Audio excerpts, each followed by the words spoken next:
আসসালামু আলাইকুম রহমতুল্লাহি বরকাতু। আমি আপনাদের মাঝে আবারও একটা ভানমারা তাবিজ নিয়ে আলোচনা করব বলতে এটার যে নিয়ম কারণ আছে আপনাদের মাঝে আমি শেয়ার করব এবং এটা আমি মন থেকে আপনাদের অনুমতি সহ এই তাবিজটা আপনাদের আমি দিব, যেন আপনারা এই তাবিজটা দিয়ে নিজের কাঙ্ক্ষিত শত্রুকে ঘায়েল করতে পারেন, মারতে পারেন, বশ করতে পারেন, পঙ্গু করতে পারেন, যা ইচ্ছে তাই করতে পারবেন। শুধু উদ্দেশ্য করে তাবিজ করবেন, ওইটাই হবে। এটা 100% কুফরি, 100% কুফরি এবং অনেক পুরাতন একটা বিদ্যা। এই বিদ্যা দিয়ে অনেকেই কাজ করছে। যারা অরিজিনালি তাবিজ কবজ করে অরিজিনাল, তারা অনেকেই এটাতে কাজ করছে, 100% কাজ হয়েছে। কারণ এটা একটা পরীক্ষিত তাবিজ। হ্যাঁ, এটা করছে, কাজ হয় না এরকম ইতিহাস নাই। তো আপনারা যারা করবেন তাদের প্রত্যেকেরই কাজ হবে, এটা আমি গ্যারান্টি দিয়ে গেলাম। আর এই তাবিজটা লেখার জন্য আপনাদের কোনো অনুমতি, কোনো কিছুই লাগবে না, জাস্ট করবেন, হয়ে যাবে। কারণ এটা একদম অরিজিনাল কুফরি তাবিজ। যারা বারবার বিভিন্ন তান্ত্রিক কবিরাজের কাছে কাজ দিয়ে ব্যর্থ হয়েছেন, নিজেরাও ট্রাই করছেন কিন্তু কোনো লাভই হয় নাই, তাদের ক্ষেত্রে কব যে আপনারা এই তাবিজটা ট্রাই করেন। আমি অনুরোধ করব যে আপনারা শেষবারের মতো ট্রাই করেন। আর এটার জন্য তো আপনাদের আলাদা কোনো টাকা পয়সা খরচ হবে না, আমাকে দিতে হবে না। আপনারা নিজেরা করলে কোনো টাকা পয়সা দেওয়া লাগবে না, এমনিতেই ফ্রিতে আমি অনুমতি দিয়ে দিলাম। অনুমতিটা নেওয়ার প্রয়োজন মনে করবো না আমি। তো যারা অরিজিনালি করতে চান তারা কিভাবে করবেন আপনাদের আমি বিস্তারিত বলে দিচ্ছি। হ্যাঁ, তাবিজ কবজ আপনারা এটা নিজেরাই করেন। এটা কিন্তু দূরে অথবা কাছে যে কোনো ব্যক্তিরা করতে পারবেন। যদি প্রবাসে থাকে কোনো ব্যক্তি, যে দেশে থাকুক, যেই দেশেই থাকুক, নদী পার হয়ে থাকুক, যেখানেই থাকুক, কাজ হবে। আসলে নদী পার হওয়ার কথাটা হাস্যকর, তারপর কেন বললাম জানেন? এর কারণ হচ্ছে অনেকে আমার ফোন দিয়ে বলেন যে ভাই, একজন কবিরাজের কাজ দিচ্ছিলাম, কইতাছে নদী পার হয়ে বলে কাজ হয় না। আর এটা সম্পূর্ণ ভুয়া কথা।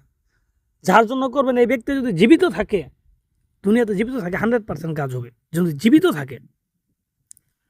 তো ভিউয়ার্স, আসলে আমি কথা বললেও অনেক কিছুই, ঠিক আছে, এগুলা পুরান কথা বলতে চাই না, আমি নতুন বলতে চাই।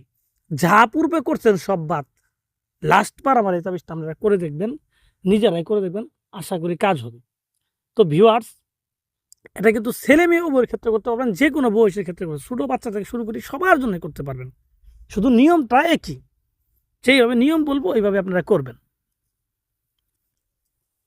তো ভিউয়ার্স, যারা অ্যাকচুয়ালি করতে চান তারা মনোযোগ সহকারে ভিডিওটা ফুল দেখবেন, কারণ ভিডিও ফুল না দেখলে আপনারা বুঝতে পারবেন না। ভিডিওটা ফুল দেখেন, আমি যেই নিয়মে বলবো ওই নিয়মে আপনারা করবেন, 100% কাজ হবে, 100%। এটা আমি করলেও হবে, আপনি করলেও হবে, একদম গ্যারান্টি। তো আসলেও কথা না বাড়াই আমি মূল কথায় আসি, কিভাবে করবেন। এটা করার জন্য অবশ্যই আপনাদের যে কোনো একটা শনি অথবা মঙ্গলবার লাগবে। চেষ্টা করবেন শনিবারের দিন ঠিক দুপুরবেলা করার জন্য। 1টা থেকে 2টার মধ্যে তাবিজটা লিখবেন, নিজের ঘরে বসে লিখবেন, কোনো জায়গায় যাওয়া লাগবে না। কারণ শ্মশানে বললে আপনারা বলেন ভাই শ্মশানে আমি যাইতে পারবো না, এটা তো কি বললেন। তো আমি বলছি আপনি নিজের ঘরে বসে জায়নামাজ বিছে সামনে আগরবাতি মোমবাতি জ্বলায়, এগুলা ধূপ জ্বলায় একটা আসন সাজাবেন। হ্যাঁ, চতুর্থ সাইডে গোলাপ জল মাখায় নেবেন। ঘরের মধ্যে কেউ থাকবে না, জাস্ট আপনি একা থাকবেন, একা বসে বসে তাবিজটা লিখবেন। তাবিজটা লেখার জন্য অবশ্যই শত্রুর ছবি লাগবে, এখানে শত্রুর ছবিটা লাগবে 100%। এই তাবিজটাই লিখবেন শত্রুর ছবির উপরে, শত্রুর ছবির উপরে এই তাবিজটা লিখবেন। কি দিয়ে লিখবেন? আপনি নিম গাছের ডাল কেটে কলম বানাবেন, নিম গাছের ডাল দিয়ে কলম বানাবেন, সেই কলম দিয়ে নিম গাছের মানে ওই পাতা, হ্যাঁ, ওর মধ্যে কুমকুম, কাম সিঁদুর, গোলাপ জল, আতর এগুলো দিবেন, দেখবেন একটা কালি হবে।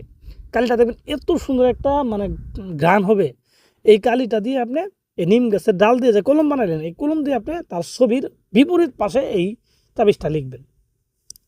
হ্যাঁ, লিখবেন, তাবিজটা লিখবেন। লিখার পরে ছবির নিচে, হ্যাঁ, তাবিজের নিচে যাকে করলেন তার নাম, তার বাবার নাম লিখে দিবেন।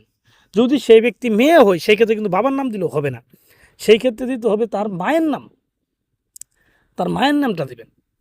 দেওয়ার পরে আপনি সুন্দরভাবে তাবিজটা লিখলেন, লিখে তাবিজটাকে সুন্দরভাবে বলডায়ে, হ্যাঁ, একটা মাটির মূর্তি বানাবেন। মাটির মূর্তি বানাবেন।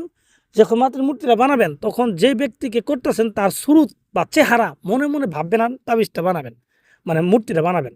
মূর্তিটা যেমনই হোক তার মতো হওয়া লাগবে না, কিন্তু তার কথা ভেবে ভেবে আর কি বানাবেন। হ্যাঁ, বানানোর পর এই মূর্তিটার মধ্যে ওই যে তাবিজটা যে লিখলেন ওই তাবিজটা মূর্তিটা পেটের মধ্যে ঢুকাই দিবেন। ঢুকাই দেওয়ার পরে সেই জায়গায় একটা করি দিবেন, একটা ভর্তা করি, জীবিত করি। জীবিত করি কিন্তু পাওয়া যায়, হ্যাঁ, করি কিন্তু দুই প্রকার, একটা ভীত করি, একটা জীবিত করি। আপনি জীবিত করে কিনে আনবেন, একটু দাম বেশি নিবে, তারপর জীবিত করে কিনে আনবে, এই করিটা ওই তাবিজের সঙ্গে দিবেন। দেওয়ার পরে এই তাবিজটাকে কোনো কিছুর মধ্যে পুরাই দিবেন, আগুনে পুরাই দিবেন। তারপরে দেখবেন আপনার 3 দিনের ভিতরে আপনাকে কাঙ্ক্ষিত ব্যক্তি যদি বলেন যে মারা যাবে, তাতেও সম্ভব, কোনো সমস্যা নাই। কিন্তু এগুলো বিষয় সিক্রেট। আপনি যে করবেন, একটা কাকপক্ষীয় যেন না জানে যে আপনি এটা করতেছেন তাই ব্যক্তির জন্য, কারণ পরবর্তীতে আপনি ঝামেলায় পড়বেন যদি কোনো লোক জানে।